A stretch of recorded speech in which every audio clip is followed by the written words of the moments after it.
Good morning students. कैसे हैं आप सभी? आई थिंक आप सभी बहुत अच्छे होंगे। और कोरोना काल में सोशल डिस्टेंसिंग, मास्क और जो गवर्नमेंट की समय समय पर इंस्ट्रक्शन हो रहे हैं उनका पालन कर रहे होंगे, पालन करना भी है। घर पर सही से पढ़ रहे होंगे। आज हम एक यूनिट जो पहले भी पढ़ चुके हैं, द कंसेप्ट ऑफ मल्टीप्लायर, इसके बारे में बात करेंगे। इसका हाफ वीडियो हम पहले देख चुके हैं। ये उसका ही दूसरा वीडियो है।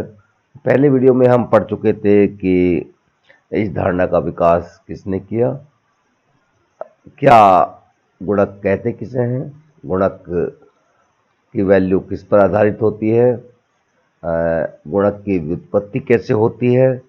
साथ ही साथ हमने अध्ययन किया था कि गुणक का मूल्य हम कैसे निकालते हैं, किस प्रकार से चक्र में गुणक के द्वारा आय प्रजनन होती है, आय जनरेट होती है।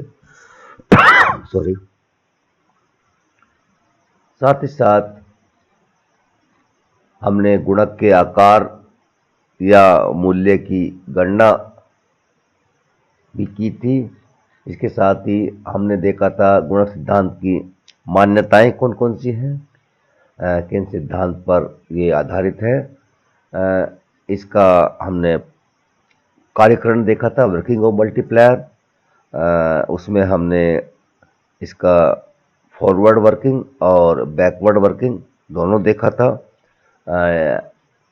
अब हम आज की वीडियो में हम देखेंगे गुणक का आरेखीय प्रतिनिधित्व या रेखाचित्रीय प्रदर्शन।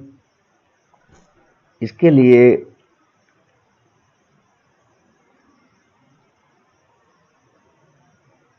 हम एक रेखाचित्र, ये रेखाचित्र आप देख रहे हैं, इसमें ओ जेड एक 45 डिग्री की रेखा है जो प्रदर्शित कर रही है नेशनल इनकम और एग्रीगेट डिमांड को बराबर हिस्सों में। एक्स अक्ष पर हम नेशनल इनकम ले रहे हैं और एग्रीगेट डिमांड, सकल मांग फलन का जो हम चैप्टर पढ़ चुके हैं किन्स के रोजगार सिद्धांत में, वो एग्रीगेट डिमांड है। ये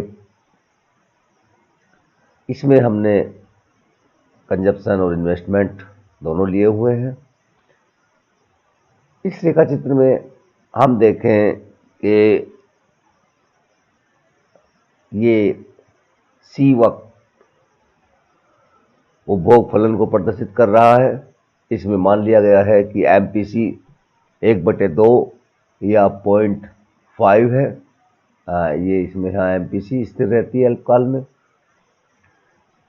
ये हमारा सी प्लस आई उपभोग प्लस निवेश फलन है और इस समय ई बिंदु संतुलन बिंदु है और OY1 आय का स्तर निर्धारित हो जाता है। ये प्रारंभिक आय का स्तर है जो कि मांग फलन और निवेश फलन के द्वारा निर्धारित होता है, ई संतुलन बिंदु पर होता है। अब यदि सरकार निवेश में वृद्धि कर दे, स्वायत्त निवेश में वृद्धि हो, ये निवेश में वृद्धि डेल्टा आई के बराबर की गई है, तो जो मांग फलन है, एग्रीगेट डिमांड फंक्शन है, वो इस रेखा चित्र के द्वारा शिफ्ट होकर C plus I plus delta I बोल सकते हैं हम इसको, या सी प्लस आई डैश बोल सकते हैं। इसमें ये एच ई के बराबर जो अंतर है या दूरी दिखाई गई है, इसके बराबर निवेश में परिवर्तन हुआ है। ये रेखा ओ जेड 45 डिग्री की जो रेखा है उसको एफ बिंदु पर काटती है। एफ बिंदु यहाँ पर संतुलन बिंदु है तथा नया आय का स्तर OY2 निर्धारित हो जाता है नए निवेश से। अब हमें देखना है इसमें कि नए निवेश जो है वो HE या EH के बराबर है, जबकि जो नई आय जनरेट हुई है वो Y1 Y2 या डेल्टा Y के द्वारा जो प्रदर्शित की गई है इसके द्वारा है।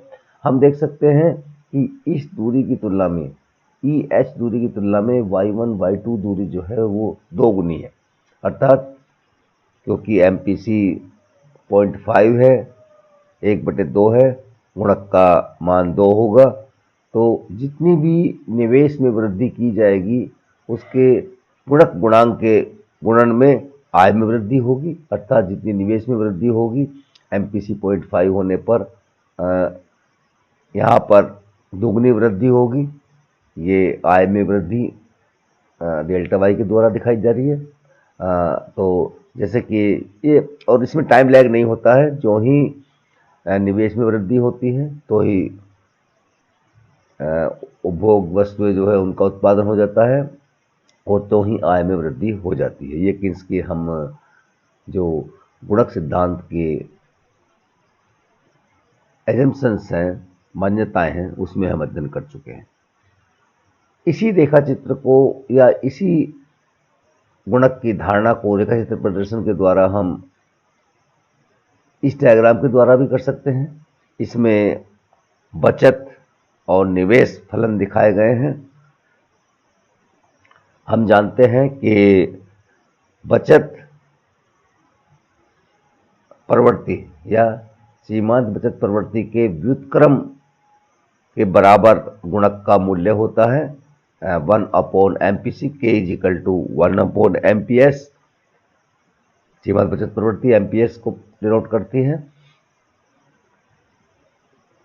तो इसमें आप देखें यहाँ भी हमने ये 0.5 MPS माना है, अर्थात MPS 0.5 है तो MPC भी 0.5 होगी और उसी के अनुरूप ये हमारा बचत फलन है, ये प्रारंभिक निवेश फलन है, प्रारंभिक आय स्तर OY1 है।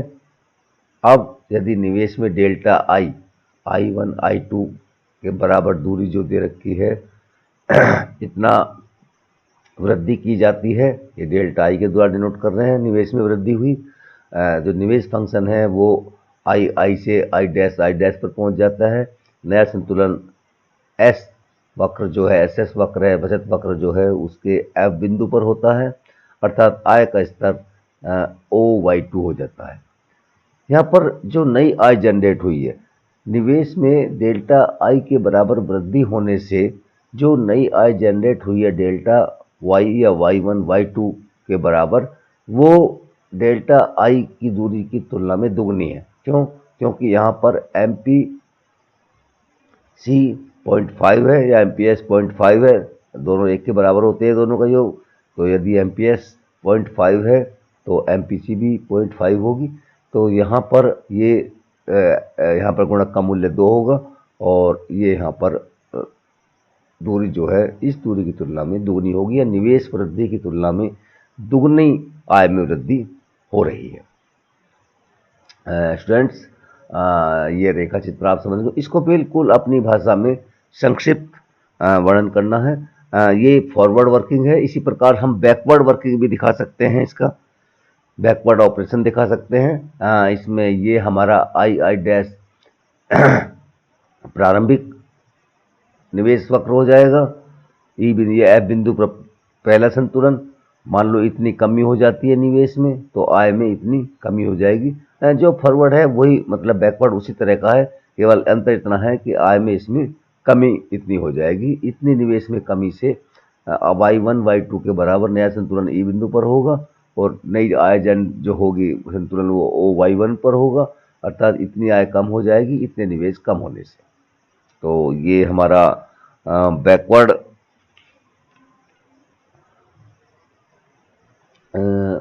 ऑपरेशंस हैं। गुणक के कुछ रिसाव हैं। रिसाव का मतलब आय सरिता में पोटेंशियल डाइवर्जेंस हैं कि कुछ आय जो है वो जो प्रवाह है उससे निकल जाती है, जो नए निवेश गुणक प्रभाव को दुर्बल बनाते हैं। सीमांत उपभोग प्रवृत्ति के दिए होने पर आय सरिता में रिसाव के कारण प्रत्येक चक्र में आय में होने वाली वृद्धि घटती जाएगी और अंततः आय प्रजनन जो आय जनरेशन का वो है वो समाप्त हो जाएगा। तो कुछ रिसाव महत्वपूर्ण मैं बता रहा हूँ। एक तो बचत है। बचत गुणक प्रक्रिया में सबसे बड़ा रिसाव है। जितनी बचत अधिक होगी गुणक का मूल्य उतना ही कम होगा। प्रबल तरलता अधिमान भी एक रिसाव है।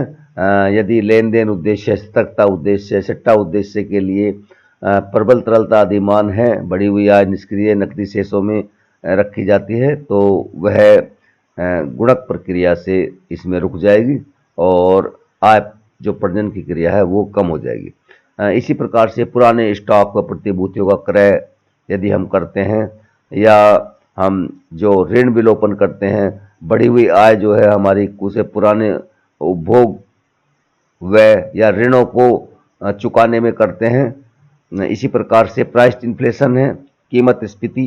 यदि बढ़ी हुई आय का गुणक प्रभाव अधिक ऊंची कीमतों में बिखर जाता है तो वो भी रिसाव हो जाएगा, आय उतनी नहीं बढ़ेगी।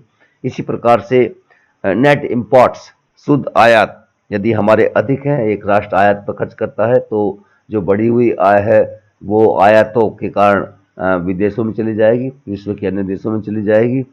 इसी प्रकार से अवितरित निगम लाभ जो होते हैं, नेशनल इनकम में हम पढ़ चुके हैं। जैसे संयुक्त स्टॉक कंपनियों को प्राप्त होने वाले लाभ हिस्सेदारों में लाभांशों के रूप में नहीं वितरित किए जाते हैं और एक आरक्षित कोष में रखे जाते हैं। उससे गुणक प्रक्रिया दुर्बल हो जाती है। एक टैक्सेशन, कराधान, कराधान नीति भी गुणक प्रक्रिया को दुर्बल बनाने में महत्वपूर्ण साधन है। आरोही क्रम में यदि कर लगाते हैं तो उनकी जो डिस्पोजेबल इनकम है, प्रयोज्य खर्च योग्य आय, वो कम हो जाती है और उपभोग व्यय घट जाता है। उपभोग व्यय घट जाने से गुणक का मान कम हो जाएगा, गुणक गुणांक कम हो जाएगा और आय जनरेशन की क्रिया जो है वो कम हो जाएगी। उपभोग वस्तुओं के अतिरिक्त स्टॉक पहले से स्टॉक रखे हैं, नई वस्तुएं उत्पादित नहीं होंगी।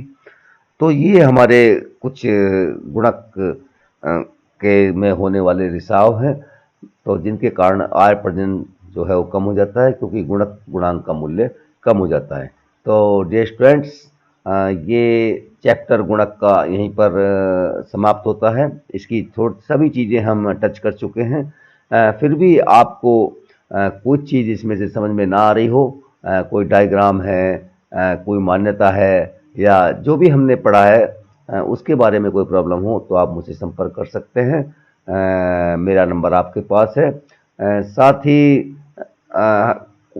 आप कॉलेज में आके भी पूछ सकते हैं, एक दो स्टूडेंट्स, कोई ज़्यादा प्रॉब्लम है लेकिन ज़्यादा संख्या में नहीं, क्योंकि अभी भी हम सोशल डिस्टेंसिंग का पालन कर रहे हैं। तो okay, thank you very much.